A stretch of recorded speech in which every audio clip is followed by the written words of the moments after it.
March 25th, 1972, Las Vegas Hilton, minutes before showtime. A young guard blocks a man in a white jumpsuit from entering the service door. The man doesn't protest, he just smiles. Seconds later, the guard's radio erupts with one trembling voice.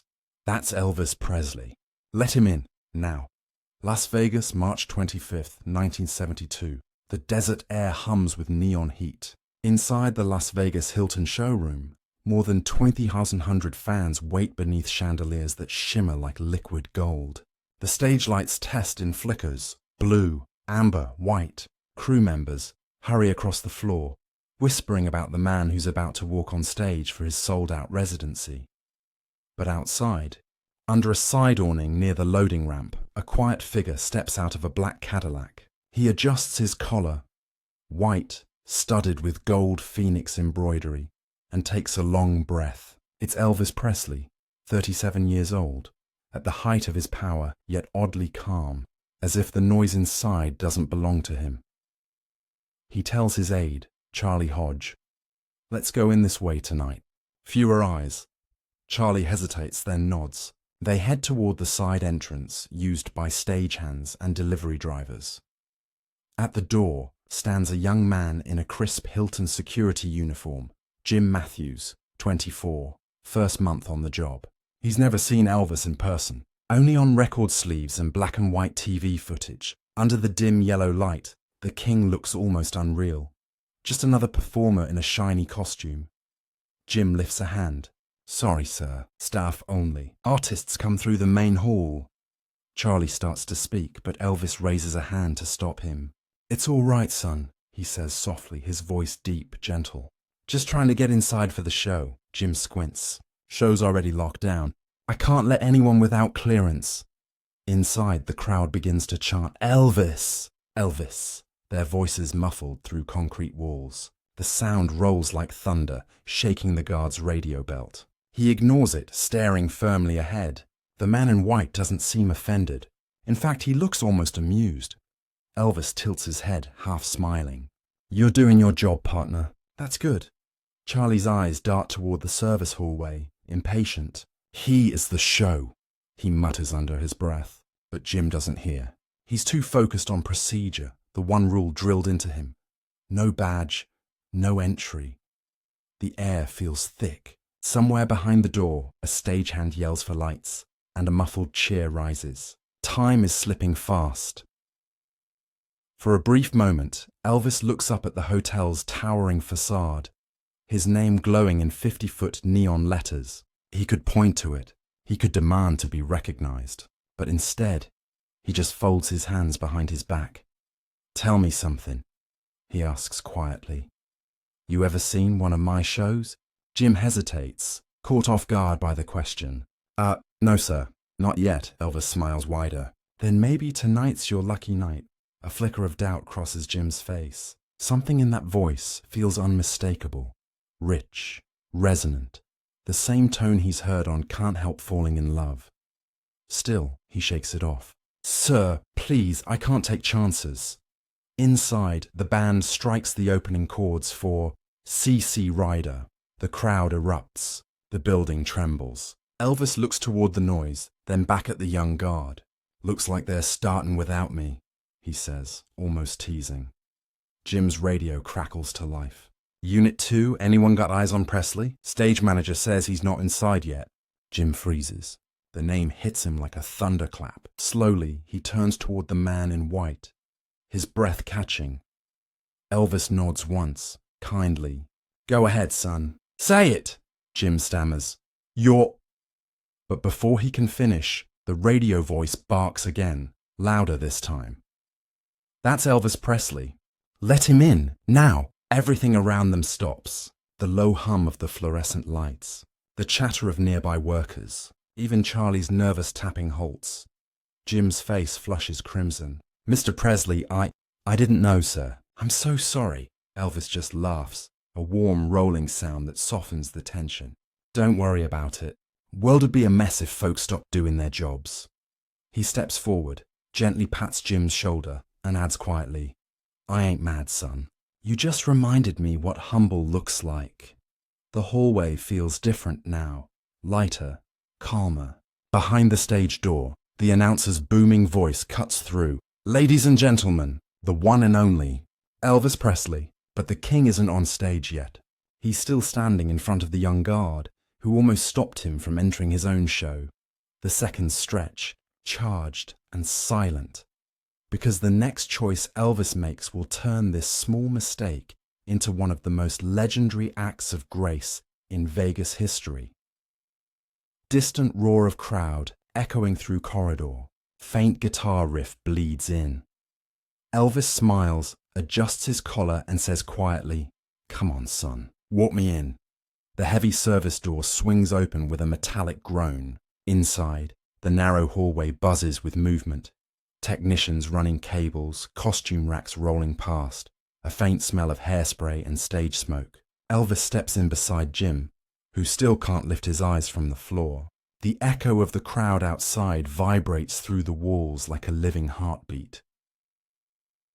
For a man who has performed in front of millions, Elvis Presley walks with an almost unnerving calm. His boots make no sound on the polished tiles. Jim's radio crackles again. Repeat, Presley entering stage corridor. Prep standby lights. Charlie Hodge mutters, half under his breath, "Well, you've made history, kid. You're the only man in Vegas who's ever stopped Elvis from getting to his own show." Jim swallows hard. "I swear, I didn't mean—" Elvis stops him gently. "You meant right," he says, turning those unmistakable blue eyes on him. "You were protecting what you thought was yours to guard." "That's a good thing," Jim blinks, uncertain how to respond. The kindness in the man's tone feels disarming, like a wave that erases shame instead of feeding it. Backstage chatter fades, replaced by faint guitar tuning and drum checks. Elvis glances toward the stage entrance. The red on-air light flickers as the orchestra swells into their warm-up, but for a brief second he lingers. "You from Memphis?" he asks. Jim nods slowly. "Born and raised." "South of Beale," Elvis grins. "Then you and me got more in common than you think."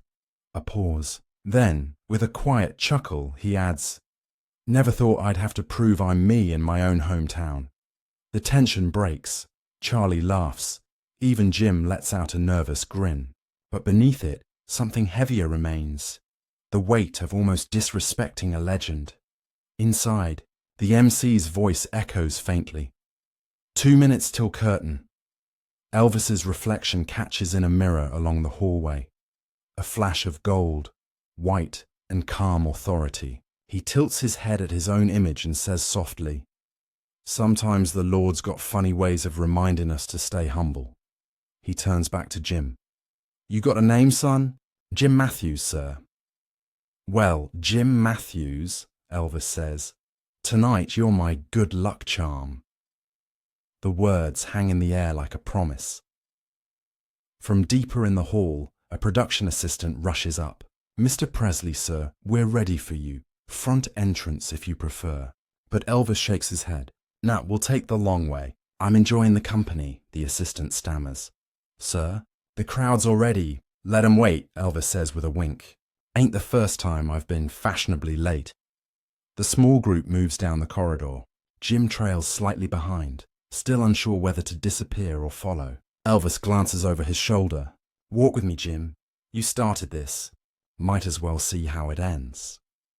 As they approach the stage curtains, the noise builds. Fans stomping, lights dimming, the low rumble of an impatient crowd. The moment swells to breaking point. Jim leans toward Charlie. "He's not mad at me. Why?" Charlie shrugs, half smiling. "Kid, he's seen worse. Fame can make folks cold, but somehow it made him softer." Elvis overhears and adds quietly, "Can't sing about love every night and forget how to live it." How many times do we judge someone before we even take a moment to see them? The radio sparks again. Presley, 30 seconds to curtain. Jim exhales, his nerves unraveling. He still can't believe this is happening. The king of rock and roll treating him like an equal. He looks down the hallway, remembering how only minutes ago he'd blocked that same man's path.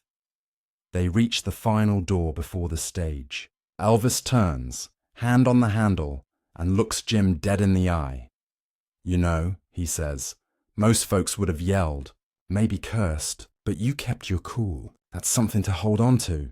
Jim nods, his throat too tight to speak. Elvis smiles. You did your job, now I'll do mine. He pushes the door open, just enough for the blinding white of stage lights to spill in. The sound floods the hall, a wave of pure human electricity. Jim's eyes widen, caught between awe and disbelief. You're really going out there after all that? Elvis chuckles. After all that? Especially after all that. He steps forward, the roar of the crowd swallowing his figure into light. Then, as if remembering something, he stops halfway through the curtain, looks back and says, Stick around, Jim. You might learn that a mistake can turn into a story worth telling. The curtain falls behind him with a soft thud. The hallway is suddenly quiet, except for Jim's trembling breath.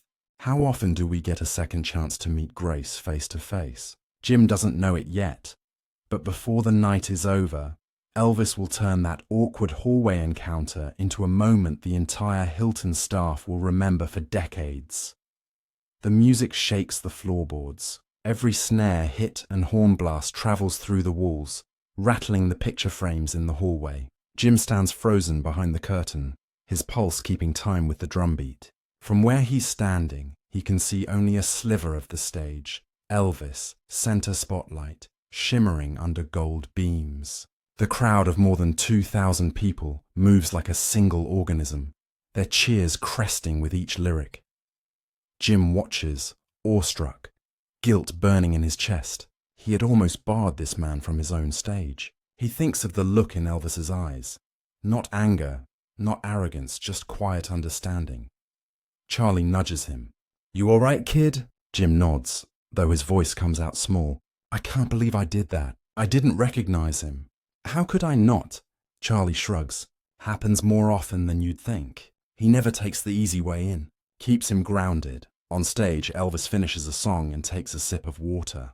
He looks toward the side curtain, right where Jim stands, and gives the smallest nod. A signal. Recognition. A moment shared through the blinding light. Jim blinks, unsure if he imagined it. Inside the dressing corridor, a few staff members whisper, That's the guard who stopped him, right? One says. He's lucky he didn't get fired. Jim hears it all. The shame crawls higher, hot behind his ears. He starts to step away, but Charlie stops him. Hold up. You might want to stay. Back on stage, Elvis sets his glass down and walks to the mic. You know, he says, voice booming through the speakers, I almost didn't make it in here tonight. The crowd chuckles, thinking it's a joke. But truth is, he continues, someone outside was just doing their job, making sure no stranger sneaks in where they don't belong. He pauses, letting the laughter fade. And I respect that. Jim's stomach drops. The words hit him like a spotlight. The audience has no idea it's about him, but he knows. He realizes in that instant the king isn't mocking him. He's protecting him. Elvis leans closer to the microphone. There's a lot of noise in this world, man, but it's good to see folks still care enough to stand their ground. The audience applauds, not fully understanding, but feeling the sincerity behind it. The band transitions into Love Me Tender, soft and haunting. The lights dim to a deep blue. Jim's throat tightens. He glances down at his badge. Hilton Security, J. Matthews. It suddenly feels heavier than it did an hour ago. He whispers to Charlie. He's talking about me, isn't he? Charlie smiles. You bet he is. And he's doing it with more grace than most people'd ever show. How does a man at the height of fame stay humble enough to lift up someone who nearly embarrassed him? As the song ends, the crowd roars again. Elvis flashes a quick smile toward the wings before turning away. The lights flare bright. For a moment, Jim sees him not as a star, but as a man. Sweat glistening on his brow, voice cracking slightly under the emotion. It feels human, real. Then the tempo shifts. Elvis dives into Suspicious Minds, his signature closer. The room vibrates with rhythm and light. People stand shouting his name. Every flashbulb feels like lightning. Jim can't look away. He finally understands why people call Elvis more than a performer. He's a mirror of something bigger, something that pulls the whole room together. When the final chord hits, Elvis kneels briefly, whispers a thank you to the crowd, and walks off stage through the same door he entered. The applause lingers like thunder long after he's gone. The door opens, and suddenly he's there again. Close enough for Jim to see the faint smile tugging at the corner of his mouth. "Didn't think I'd forget about you," Elvis says quietly. He holds out his hand. Jim hesitates, then shakes it. Elvis's grip is firm, reassuring. "Sir, I'm sorry, truly."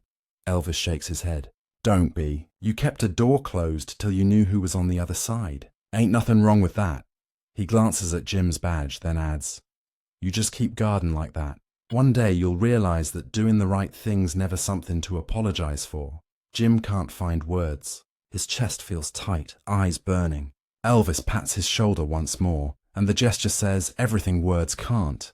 Elvis turns back toward the stage, but before he steps away, he looks over his shoulder. "Stick around, Jim. I might have something for you after the show." The door closes behind him, and Jim's left in the glow of the corridor lights, heart pounding, realizing the man he nearly turned away has just turned his entire night, maybe even his life, into a story of grace. The roar of the encore still rattles the walls when Elvis steps off stage, towel around his neck, hair damp with sweat. Crew members swarm around him, buzzing with praise, but he waves them off with an easy smile. "Give me a minute, boys," he says. The hallway smells of powder, stage lights, and the faint sweetness of cologne. Jim stands at the far end, back straight, unsure if he should disappear or wait. Charlie Hodge catches his eye. "Don't run, kid. He meant what he said." Elvis walks toward them slowly, every step measured. The show's echo fades into silence. For the first time all night, the air feels still. When he stops in front of Jim, the young guard blurts, "Sir, I can't thank you enough. I thought I was done for." Elvis chuckles softly. "Done for? Son, you just started something." He reaches for a bottle of water, takes a sip, then sets it down with deliberate calm. "You see, folks think the spotlight's the whole story, but real light," he taps his chest, "starts in here." He looks around at the crew who've gathered, curious. "This young man," Elvis says, voice carrying through the narrow corridor, "did what he was hired to do. Stopped me at the door, asked for ID. Now, I might be the headliner out there, but in that moment, he was the man in charge." The room goes quiet. A few chuckles ripple through the staff. Elvis turns back to Jim. "And that's why tonight, you're my personal bodyguard."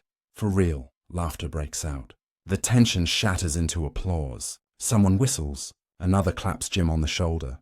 The young guard flushes, half smiling, half terrified. Charlie leans in. "Told you he'd make it right." Elvis grabs a towel, wipes his face, then tosses it lightly toward Jim. "Here, proof you survived your first night as the King's security detail." Jim catches it, still speechless. The fabric is warm, damp from the show. I can't take this." "You can," Elvis says, "'cause one day you'll tell your kids about the time you stopped Elvis Presley from going to work." The hallway erupts with laughter again. Even Jim laughs this time, relieved, alive. But beneath the humor lies something deeper, a lesson forming in real time. Elvis senses it. He rests a hand on Jim's shoulder. "Don't let one mistake make you small, son. Let it make you steady." What would the world look like if every powerful man answered embarrassment with grace instead of anger? The stage manager interrupts. "Mr. Presley, press is waiting at the lounge for post-show photos." Elvis nods but doesn't move. "Tell him I'll be there in 5. Then to Jim, "Walk me down." They head together toward the dressing room corridor. Photographers buzz ahead, flashes popping. Fans' voices echo faintly from the ballroom, chanting his name through the walls. Yet, somehow, Elvis keeps his attention fixed on the nervous guard beside him. "You ever wonder," Elvis says, "why folks make such a fuss over me?" Jim hesitates. "Because you're Elvis Presley?" Elvis grins. "Nah, because they see something of themselves when they look my way. A dream they didn't think could happen. That's what makes it sacred." They stop outside the dressing room door. Elvis lowers his voice. "So next time you're standing guard, remember, You're protecting more than a door. You're protecting moments. The little ones matter most. Jim nods slowly, words catching in his throat. Inside, the space glows with low lamps and mirrors rimmed in bulbs. Flowers crowd the counter. A bootleg reel-to-reel tape spins softly. Tonight's show already being archived. Elvis motions for Jim to come in. See that recorder? Every night we tape the set. Someday someone will play it back and wonder what kind of man I was. He looks into the mirror, voice softening. I hope they hear kindness in between the notes. For a long beat, neither of them speaks. Only the tape's faint hiss fills the room. Elvis turns, picks up a silk scarf from the vanity, signs it with a quick flourish, and hands it to Jim. Keep this one too. The towel will dry out. This'll last. Jim holds the scarf carefully, the ink still wet. Thank you, Mr. Presley. I'll never forget tonight. Elvis smiles. That's the point. How many times in life do we get to turn a mistake into a memory worth keeping? A knock interrupts. Mr. Presley, press is ready. Elvis sighs, straightens his jacket and starts toward the door. Before leaving, he says over his shoulder, I meant it, Jim. Stay close. You'll like what comes next. Moments later, in front of the waiting cameras, Elvis points through the crowd of reporters, straight at the stunned young guard standing in the doorway, and calls out, That's the man who kept me honest tonight. Camera flashes burst. Crowd laughter and applause swell to fade out. The flashbulbs slowly fade, but the story of that night doesn't. By midnight, every staff corridor of the Hilton is alive with whispers. Did you hear what happened at the side door? He stopped Elvis, and Elvis thanked him for it. Jim Matthews becomes the name on everyone's lips. But he doesn't feel like a hero. Sitting alone in the security office, the signed scarf resting across his knees, he replays the moment again and again. The soft tone in Elvis's voice, the light touch on his shoulder, the grace that expected nothing in return. Outside the thin glass window, the Vegas Strip glows electric blue. Somewhere in that maze of neon, Elvis's limousine glides away toward the Hilton penthouse suite. For the first time all night, Jim exhales fully. Charlie Hodge appears in the doorway, still in his show jacket. You leaving that scarf there all night? Jim shakes his head slowly. Feels wrong to take it home. Charlie smiles. He gave it so you would. He sits beside him. You know, he once told me the reason he still signs autographs after midnight is because people remember small kindness longer than big applause. Guess you just found that out firsthand. Jim traces the inked signature, Elvis Presley, across the scarf's hem. It's strange, he says. All I did was say no, Charlie chuckles. Yeah, and he turned it into a yes for both of you.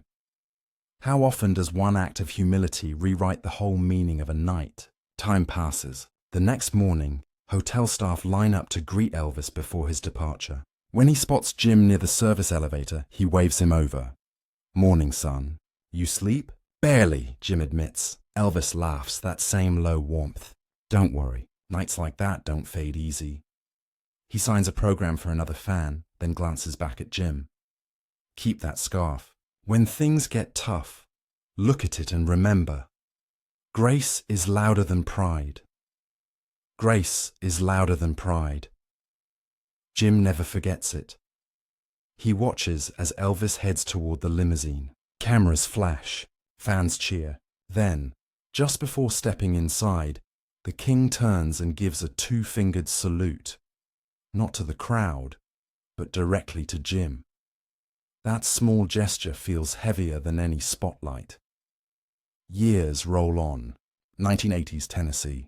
Jim's hair is grayer now, but the framed scarf still hangs above his desk.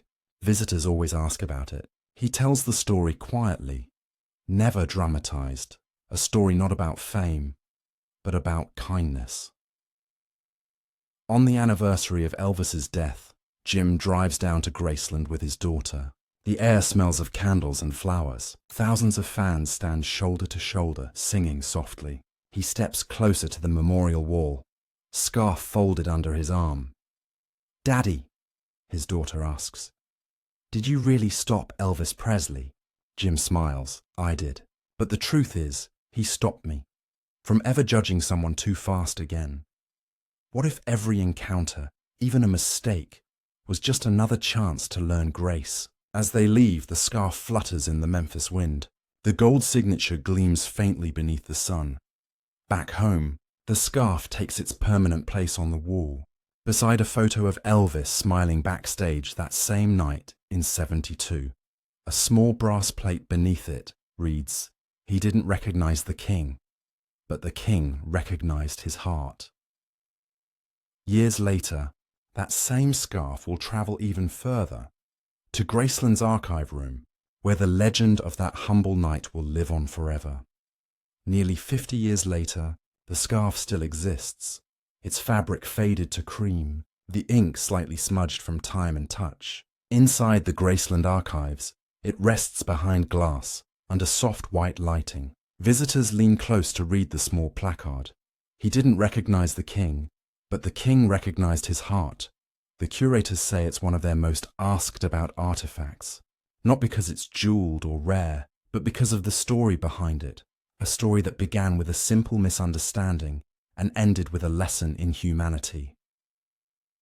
A staff member named Lisa Grant, now guiding a tour, points to it every afternoon. "This scarf came from a Las Vegas show in 1972, she tells the crowd. Elvis had every reason to be offended that night. Instead, he showed grace. The group falls silent. Even children, usually restless, stare at the fabric as though it carries a heartbeat. In a quiet corner, Jim's daughter, now older, stands watching. She donated the scarf after her father's passing.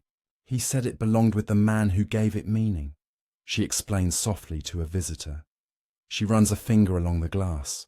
The memory of her father's voice returns. Grace is louder than pride. Every day, new fans visit Graceland, drawn not only by the music, but by the man behind it. The humility that made his stardom human. They walk away whispering, some smiling, some with tears in their eyes. Why do stories of kindness echo longer than songs of fame? Outside, the afternoon light hits the museum's marble walls, casting golden reflections that shimmer like stage lights. Somewhere, faintly, a busker strums, "Can't Help Falling in Love." The music fades as the camera lingers on the scarf. Fragile, timeless, proof that grace can outlive even a legend. Because soon, that one quiet act of compassion would inspire a movement of fans to create something in Elvis's name that would help strangers the way he helped one guard that night. Slow hum of applause echoing from another era, morphing into gentle silence. The camera drifts through Graceland's quiet halls, empty now, save for the gentle hum of air conditioning and the soft flicker of light over glass cases. The scarf remains still, like a heartbeat frozen in silk. A narrator's voice enters, calm and measured. People often remember Elvis Presley for the noise, the screaming fans, the gold records, the flashing bulbs. But sometimes what defines a man isn't the sound he makes, it's the silence he leaves behind. The scene cuts to archival footage. Elvis laughing backstage, helping a stagehand fix a cord, signing a napkin for a janitor, bowing his head before a show. Then, a dissolve back to 1972, that same hallway, that same soft smile toward a nervous guard who didn't recognize him.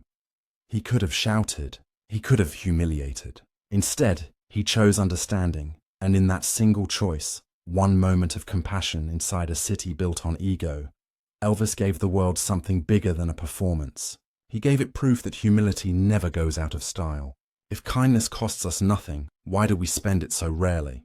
The narrator continues, Jim Matthews never became famous, but for the rest of his life, he carried that scarf and that memory as proof that grace exists, even at the top of the mountain. Elvis reminded him, and all of us, that greatness isn't measured by how many doors open for you, but how gently you open them for others.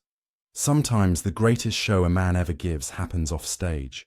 The film slows. The final frame freezes on Elvis's silhouette, walking down the hallway toward the light. Then, a single quote fades across the screen. white letters on black.